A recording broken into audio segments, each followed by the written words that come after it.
Steve Sipple. Hey! The conversation gets even more uncomfortable, okay? Omaha! Steve Sipple on the Connor Happer Show on 1620 The Zone. Time to talk to our good friend Stephen M. Sipple. Sipple was amazed. He was in a sense of wonder when we told him what we were doing on Wednesday afternoon. And now 2 whole days have passed, and I'm happy to report, Sipple, the vibes are still great. How are you? I don't know where to start with this. God bless you that you're not in trouble, first of all. Good job. That you're free. I mean, Hey, to be fair, real quick, Sip, Happer almost got in trouble last night. I almost got kicked out of a White Castle last night. What were you doing? What were you doing? I was telling people that I respected them a lot. I was arguing with a child. I dropped a bottle of beer. Yeah, okay. Yes, those that's things. All good. I mean, you're not breaking laws. That's okay. Well, breaking rules of the restaurant. Yeah, laws of the White Castle. That's all. Yeah, that doesn't concern me too much. You're just acting like a jackass. That's Sip, I've never seen Happer act like that before. It was kind of weird. Like, whoa, I haven't seen this side of Connor Happer. It's very strange. I was a bit out of control. It doesn't. I haven't seen it either, Josh. But it doesn't. I mean, I don't mean this in a bad way to Connor, but it doesn't necessarily surprise me. He's fun-loving, right? Very fun-loving. Yeah, he's fun-loving. He's fun. He's got a twinkle in his eye. Full question, does Connor Happer have a twinkle in his eye? Ooh, good one.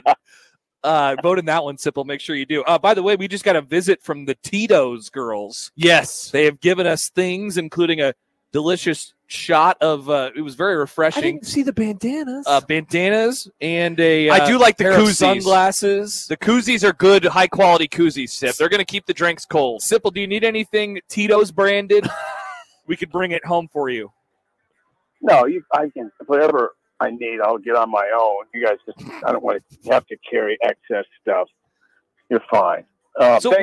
There's nothing that we could offer you from a souvenir perspective. Would you like a postcard or anything like that? Pineapple.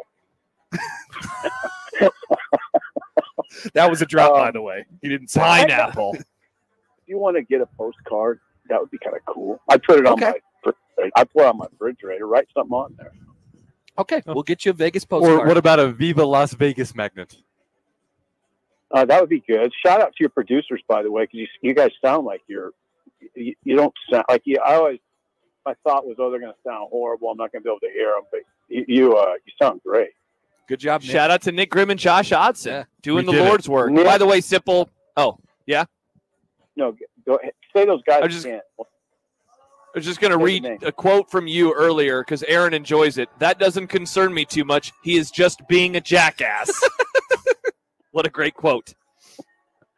The producers again, the name?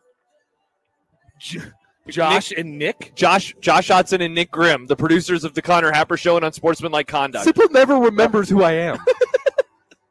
Well, I do. I remember. I wanted the people to hear it because I'm amazed by the quality of sound right now. Okay. Thank you, Sipple. Very good. All right, should we talk about some football Let's do things? it. Let's do it. Sipple, how was practice? I'm sure you have many takes after the 25-minute open viewing period. I mean, is there anything in particular that you would like to know? Well, I would like you to compare Dylan Raiola to Patrick Mahomes. I think he's better. I mean, You think Dylan's better? Definitely. I think Dylan has a lot more promise. A stronger arm probably will marry better than Patrick Mahomes. But no, he's. I didn't see much of it, to be honest. I saw a passing drill where he was throwing as a quarterback.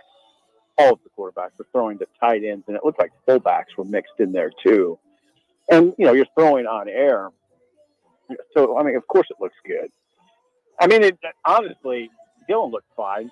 As a group, I thought if you want my honest assessment, as a group, I thought they just looked fair. I mean, they weren't completing all the passes on a simple route on air. So I mean, if I were overseeing the drill, there would have been some level of anger, but they looked fine. It was a good.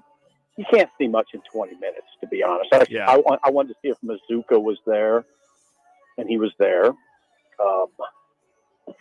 I did watch. I am impressed with the tight end groups. I thought that the tight end group, I thought it looked good. Fedoni moves fine. I'll watch that as the spring goes on. Lindemeyer made a good catch of a ball that was unnecessarily high. Barrett Liebentritt as a fullback looks really good to me catching the ball. I don't know if they'll ever throw to him. So that sort of thing. I like little things like the quarterback sprinting to a station, dead sprint. That's a good. I like that. I like to see that. You don't always see that at any camp, but that was a good look. I'm never going to worry about Dylan Raiola or Danny Kalin or Heinrich Harburg's work ethic.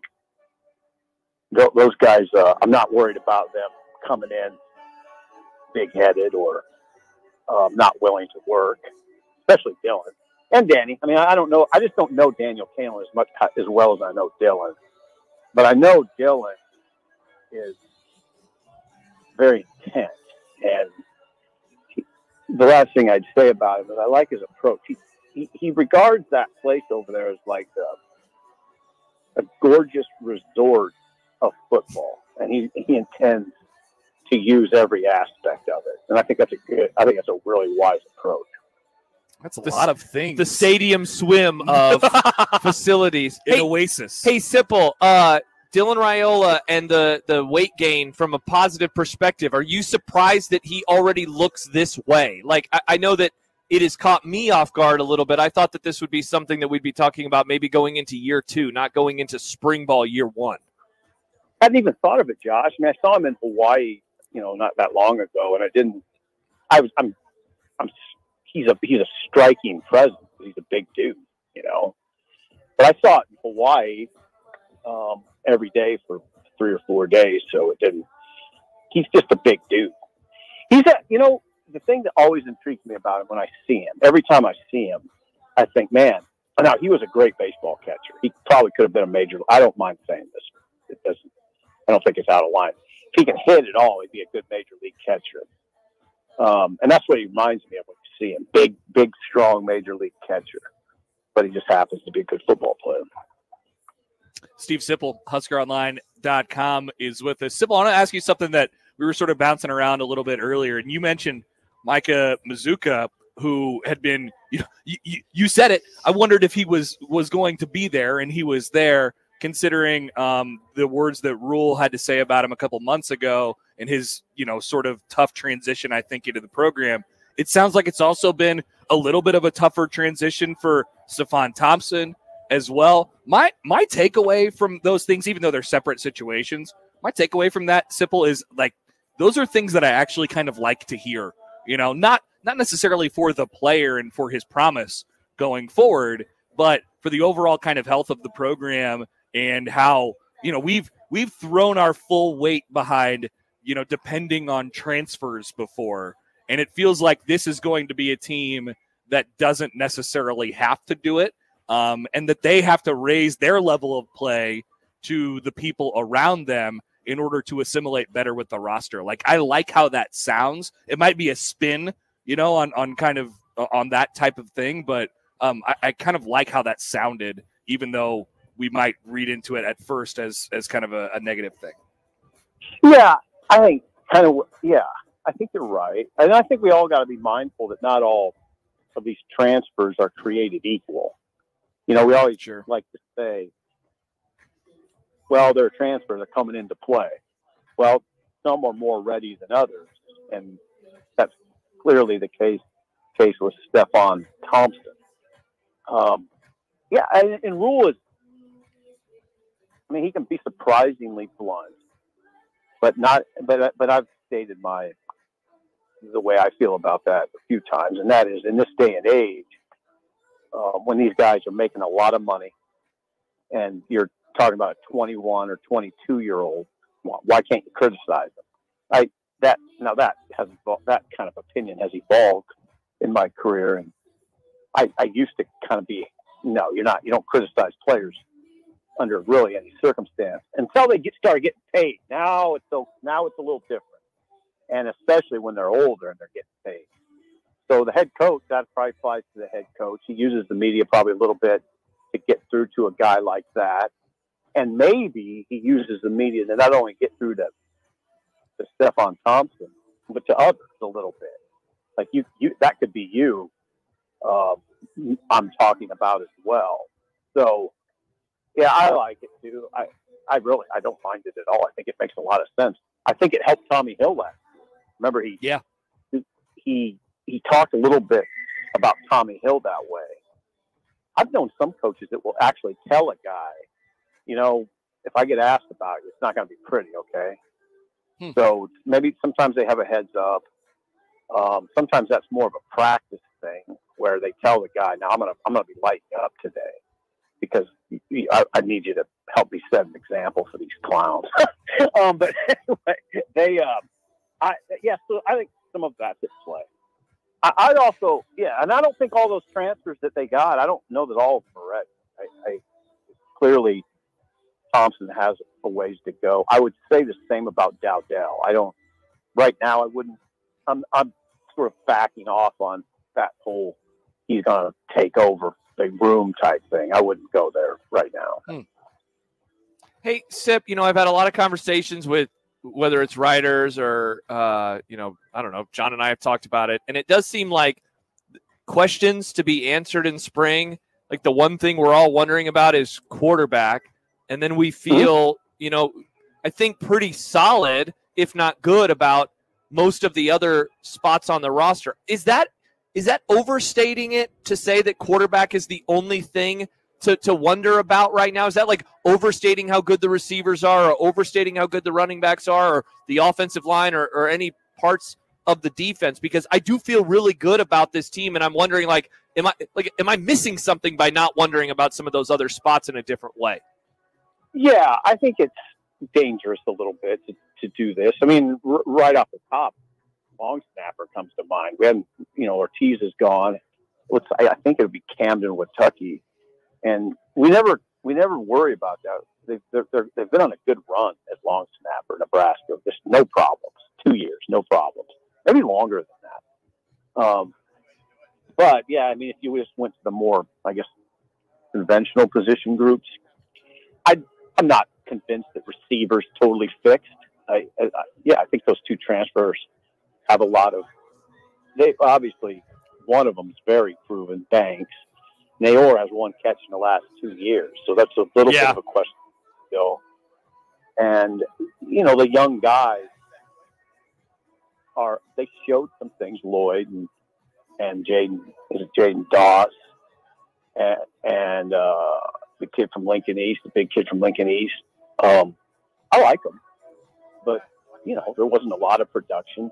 I mean, the leading returning receiver that's a Nebraska holdover had 15 catches. Alex Fuller. That's your leader. Usually, I've seldom seen it that low, where your leading returning Nebraska receiver has 15 catches.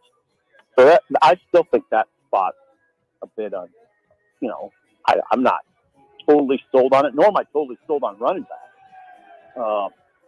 We'll see. They're good. See, it's Nebraska's it's a very Nebraska type roster to me in this period where they're trying to get back, because it's pretty good, Josh.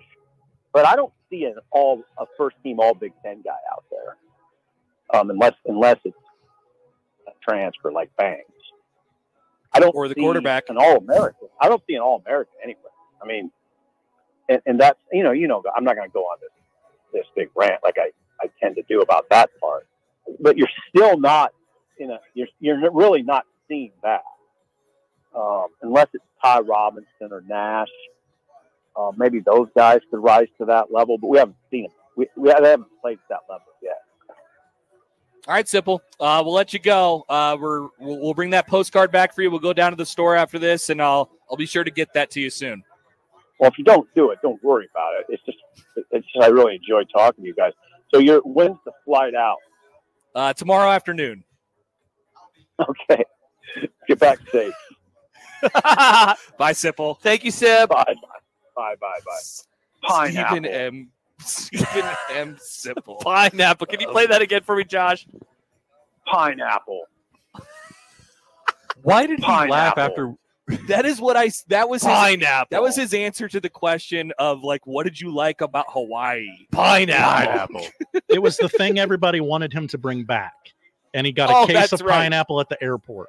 Hey, Sipple, what's your favorite fruit? Pineapple. That's awesome. It's a great Sipple moment. Why did he laugh after we said when we were coming back? Well, I think there's just more time, you know. The more time you spend in Vegas, the more time you have to do dumb things. It's fair. By the way, so we got the baseball game on, and the Mets are playing. Yes. And apparently they did a salute to service. Okay. Look at this guy. Look at his name. Wow. Seymour Wiener. No. I kid you not. Thank you for your service, Seymour Wiener. Thank you. If I do a quote tweet with the salute emoji? Yeah. What do we think his rank was? Do you have a joke here, Maybe Nick? a colonel? Private? Nick. Okay. All right. Well, the Mets and the Brewers are playing. I heard a cheer from below when the Brewers got a run. Oh my God. It was a home run. There's some Brewers betters this afternoon. There's some Mets betters too. Yeah. Hey, Josh Chance asks, hey, Sip, what does SpongeBob live in? Pineapple. Under the sea. Under the sea. All right. Thank you to Sipple. We'll come back into the poll questions. We'll tell you what to watch. Oh, my gosh, the show's done. Wow. It sure is. But then 3 more hours of shows.